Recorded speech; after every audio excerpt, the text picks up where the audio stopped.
March 19th, 2026. Larissa Air Base, Central Greece, 0347 hours. The base is quiet. It's supposed to be quiet. But something lands.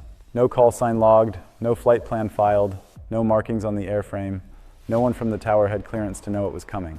And yet, there it is, on the tarmac, still, dark, enormous. The personnel who saw it didn't recognize the shape, and they'd seen everything that flies. No tail, no engine nacelles visible from the outside.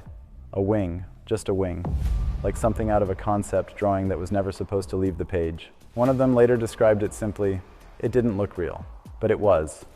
And the people who needed to know what it was already knew. Because this wasn't an accident. This wasn't a misrouted aircraft. This was the first confirmed public sighting of a program that the US Air Force has refused to acknowledge for over a decade. This is the RQ-180, and it just stepped out of the shadows.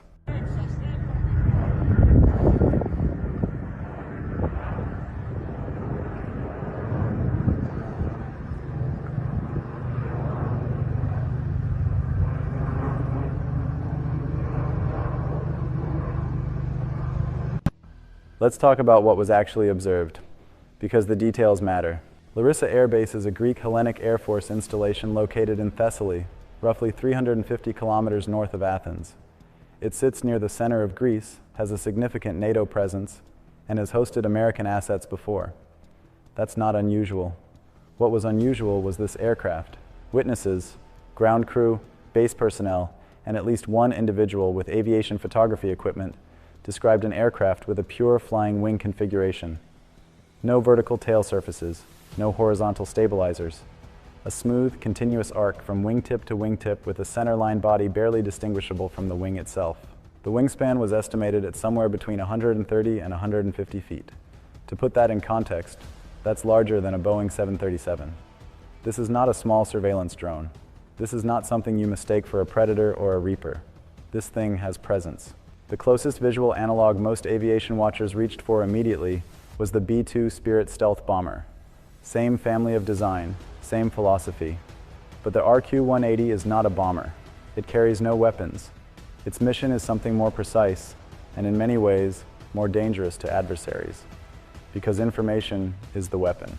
The aircraft sat on the tarmac for a matter of hours. It was not hangared in an obvious structure. It appeared, based on multiple accounts, to be positioned near a restricted area on the east side of the base. There was no fanfare, no press, no official statement from US Air Force European Command, no statement from Greek defense authorities, just silence. The kind of silence that only happens when someone very deliberately chose not to say anything. By the time aviation analysts started circulating the images online, the aircraft was gone. Here's what makes this different from other aircraft spotting stories. The US Air Force has never, not once, officially confirmed the existence of the RQ-180. No press release. No congressional testimony that used the name on the record. No photo in an official briefing document. Nothing. The RQ-180 designation itself was leaked, not announced. It first surfaced in open source reporting around 2013, when Aviation Week published an investigation into a classified stealth unmanned aircraft believed to be in development by Northrop Grumman, the same company that built the B-2. The Air Force did not confirm. The Air Force did not deny. They said nothing. And that silence told analysts everything they needed to know. When the US military denies something exists, they say so. When they go quiet, that's when the program is real, it's sensitive, and it's working. The RQ-180 falls into the category of what's known as a Special Access Program, or SAP. These are programs so compartmentalized that even many senior military officials don't have clearance to know the details. They exist outside the normal chain of oversight. They're funded through accounts buried in the classified portion of the defense budget, what's sometimes called the black budget. We're talking about a category of programs that include the U-2, the SR-71, the F-117, none of which were acknowledged until they've been flying for years, decades in some cases. The RQ-180 follows that same tradition. And what that tradition tells us is that this aircraft has been doing things in real airspace, over real countries, that we're not allowed to know about. Until now.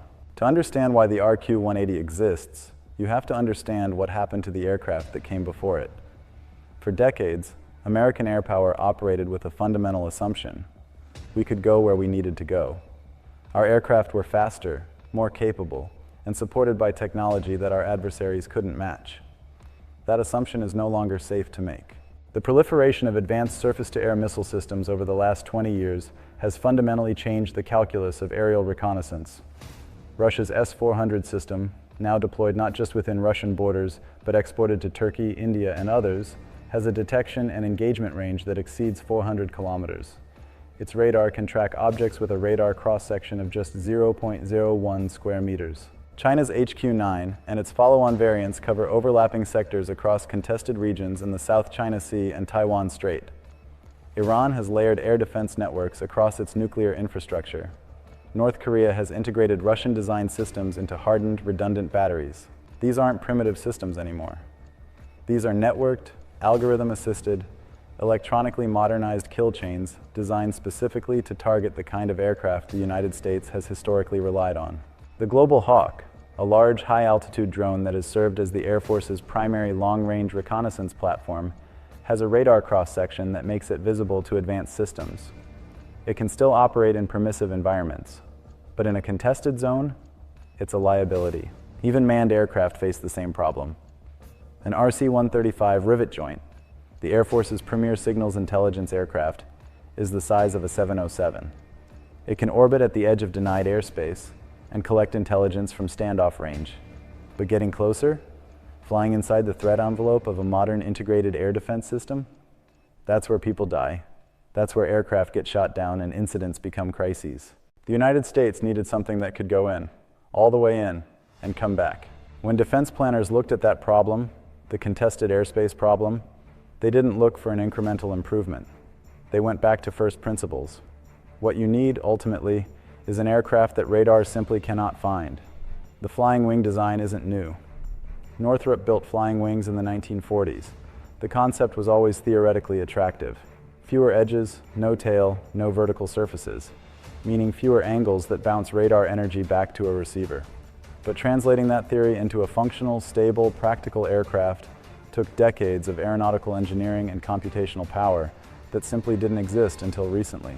The RQ-180 is believed to be built around Northrop Grumman's most advanced stealth shaping, informed by everything they learned from the B-2 but taken further.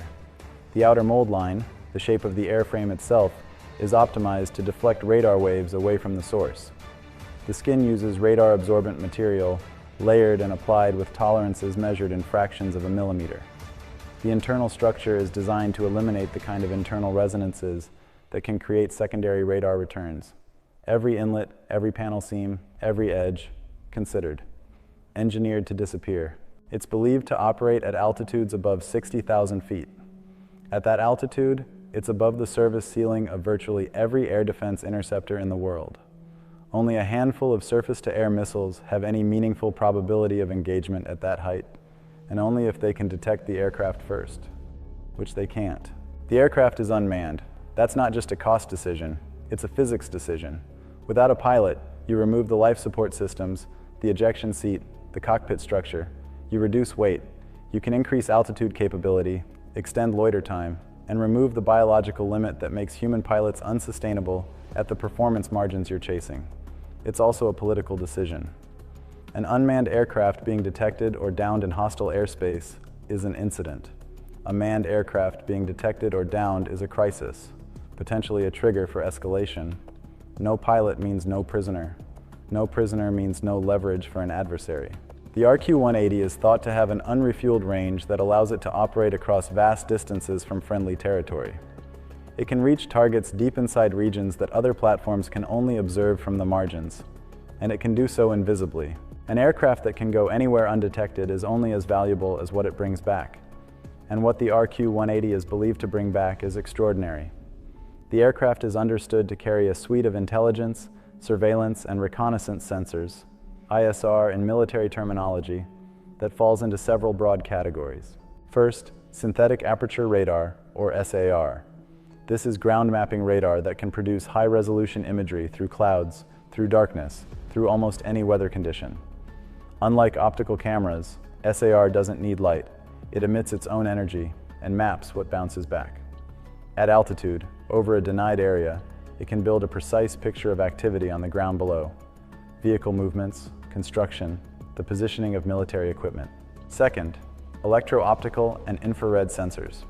On a clear day or in thermal mode, these provide visual and heat signature imagery that can identify individual people, read a vehicle's license plate from 60,000 feet, detect the heat bloom of a rocket engine being tested.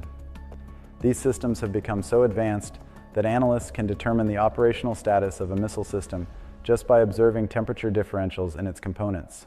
Third, and arguably the most important, signals intelligence, SIGINT. This is where the RQ-180 potentially surpasses any platform in the American inventory. Inside a denied airspace, adversaries do something the moment they detect a potential threat. They light up. They activate their radars. They communicate. They coordinate. Every radar emission, every encrypted transmission, every radar frequency used in targeting or tracking, that's data. And the RQ-180 can collect all of it from the inside of the threat envelope, where that data is richest. It can map radar frequencies used by specific SAM batteries. It can locate the precise positions of emitters. It can gather the communication patterns of an adversary's air defense network, identifying gaps, timing cycles, response protocols. That intelligence has enormous practical value. It means American mission planners know exactly where to fly and where not to. It means a strike package can be routed through the seams of a defense network rather than directly into it. It means electronic warfare aircraft can target specific frequencies with precision jamming rather than broad suppression. The data collected doesn't stay on the aircraft. It's transmitted in near real time through highly encrypted satellite links to ground stations, to analysts, to commanders. The intelligence picture it builds arrives almost as fast as the aircraft collects it. By the time it returns to base, decision makers already have the information they need. Imagine this. Somewhere over an adversary's territory, a country with one of the most sophisticated integrated air defense networks on the planet, an aircraft is moving. No transponder, no radar return, no emission detectable from the ground. To every sensor array below, the sky is empty, but the sky is not empty. The RQ-180 is at altitude, inside the threat envelope, 200 miles from the nearest friendly territory. Its sensors are active. Radar arrays on the surface are sweeping in patterns set by algorithms, looking for exactly the kind of intrusion that is happening right now. They don't find it. Below, a missile facility that analysts have been watching for months. Trucks have been moving. New structures have appeared. Satellite imagery showed covered equipment that might be a new launcher variant. Might be. The images weren't clear enough. A standoff platform would never get close enough to know for certain. But this one can. The SAR array sweeps across the compound. The returns build a three-dimensional map in milliseconds. Updated, refined, precise. The optical sensors catch a gap in the cloud cover, and the imagery resolves to something sharp. The covered equipment isn't a launcher, it's a production facility, active, operating, right now. The SIGINT receivers log 17 distinct radar emissions in the vicinity. Frequencies, pulse rates, intervals, all cataloged. 3 of them are unknown variants, never seen before. The system flags them for priority analysis. No alarm sounds on the ground, no interceptor scrambles. No one down there knows that the intelligence assessment of their most sensitive facility just changed. The RQ-180 completes its sweep. It turns, it climbs, it disappears. So why Greece? Larissa Air Base sits in a uniquely strategic position. From central Greece, an aircraft with the range and altitude profile of the RQ-180 can reach most of the eastern Mediterranean, the Black Sea region, large portions of the Middle East, and, critically, the airspace over Ukraine and beyond within hours. The timing is not coincidental. March 2026. The security architecture of Europe remains under strain. Russian military operations have tested NATO's eastern flank. Intelligence on force positioning, logistics, and electronic order of battle across that entire region is among the most operationally critical data the American military can collect. A platform like the RQ-180, operating from NATO soil, under alliance frameworks, with Greek basing rights, could operate across swaths of that contested geography without triggering the kind of escalatory response that a manned aircraft in the same airspace would risk. There's another dimension to this sighting that matters. It was seen. The RQ-180 has presumably been operating for years without anyone observing it at all. The fact that it appeared visibly on a taxiway in daylight enough to be photographed raises a question. Was this an accident, or was it a message? When the United States wants adversaries to know a capability exists, without officially confirming it, allowing a controlled leak is one of the oldest tools in the strategic signaling toolkit. It happened with the U-2. It happened with the F-117. The capability becomes known. The specifics remain classified. And the message to anyone watching is unmistakable. We have something you can't stop. And it's already been where you didn't know it could go. The history of American air power is written in programs that didn't officially exist. The U-2 was a weather research aircraft. The SR-71 was an experimental test plane. The F-117 didn't fly combat missions until the night it bombed Baghdad. Each of these aircraft existed in the space between what the government acknowledged and what was actually happening in the skies above countries that had no idea they were being watched. The RQ-180 follows that tradition absolutely. For years, it didn't exist. No name, no budget line, no official silhouette in an aviation recognition manual. And then, on a cool morning in March 2026, at a NATO air base in central Greece, something landed that shouldn't have been visible. The people who needed to see it saw it. The people it was meant to send a message to received that message. And the rest of us are left to understand what this aircraft's existence actually means. It means that denied airspace is no longer denied, not to the United States. It means that the intelligence picture over some of the most sensitive areas on Earth has been informed by a platform that no adversary knew was there. It means that the gap between what America sees and what America's adversaries know it sees is wider than anyone thought. For years, it didn't exist. Now it's been seen. And that might be the most important signal of all.